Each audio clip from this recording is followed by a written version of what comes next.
নমস্কার বন্ধুরা, স্বাগত জানাচ্ছি আপনাকে আরেকটি নতুন ভিডিওতে। আজকের এই ভিডিওতে আমরা জানবো যে কিভাবে আমরা চেক করব যে আমাদের ডিবিটি লিঙ্ক কোন ব্যাংকের সঙ্গে রয়েছে, সঙ্গে আমরা কিভাবে এই ডিবিটি লিঙ্কটি অন্য ব্যাংক থেকে আরেকটি ব্যাংকে ট্রান্সফার করতে পারবো। আজকের এই ভিডিওতে আমরা স্টেপ বাই স্টেপ জানবো। তো চ্যানেলটি যদি প্রথমবার হয়ে থাকো অবশ্যই চ্যানেলটিকে সাবস্ক্রাইব করে নেবে আর ভিডিওটাকে একটি লাইক করে দেবে, কারণ একটি লাইক কিন্তু আমাদের এই রকম ভিডিও বানাতে উৎসাহ করে।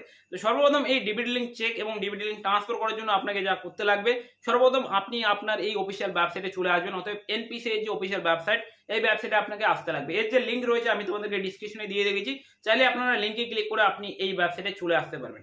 এই ওয়েবসাইটে আসার পর আপনারা দেখতে পাচ্ছেন এখানে একটি 3 ডট বলে একটি অপশন দেওয়া রয়েছে। এই কর্নারে আপনারা এখানে ক্লিক করবেন। এখানে ক্লিক করার সঙ্গে সঙ্গে আপনার সামনে এখানে একটি অপশন চলে আসবে, সেটা হচ্ছে কাস্টমার। এই কাস্টমার বলে যে অপশনটি, আপনি এখানে ক্লিক করবেন। ক্লিক করার সঙ্গে সঙ্গে আপনার সামনে এখানে বেস বলে একটি অপশন চলে আসবে, দেখতে পাচ্ছেন। এই বেস অপশনে আপনাকে ক্লিক করতে লাগবে।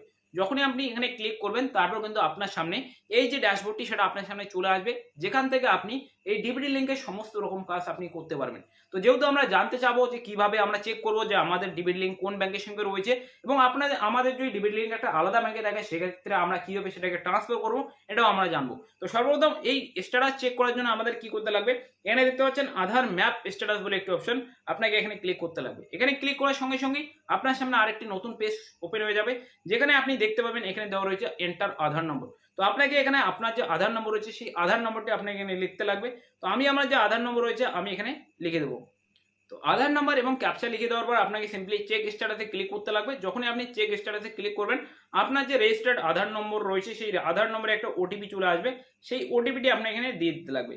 ওটিপিটি দিয়ে দেওয়ার সঙ্গে সঙ্গে কনফার্মে ক্লিক করবেন। যখনই আপনি কনফার্মে ক্লিক করবেন, আপনার সামনে এখানে দেখাবে যে দেখতে পাচ্ছেন mapping status enable for DBT, এবং আমার যে ডিবিটি লিঙ্ক সেটা কিন্তু এয়ারটেল পেমেন্ট ব্যাংকে রয়েছে। তো এইভাবে আপনি আপনার যে ডিবিটি লিঙ্ক সেটা আপনি চেক করে নিতে পারেন আপনি আপনার মোবাইল ফোনের মাধ্যমে।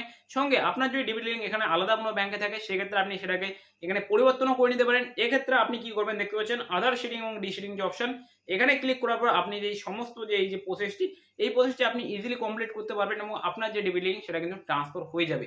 ভিডিওটি যদি ভালো লাগে থাকে ভিডিওটিকে লাইক করবেন, চ্যানেলে প্রথমবার হয়ে থাকলে চ্যানেলটিকে অবশ্যই সাবস্ক্রাইব করুন। আর দেখা হচ্ছে পরের ভিডিওতে নতুন কিছু আপডেট নিয়ে।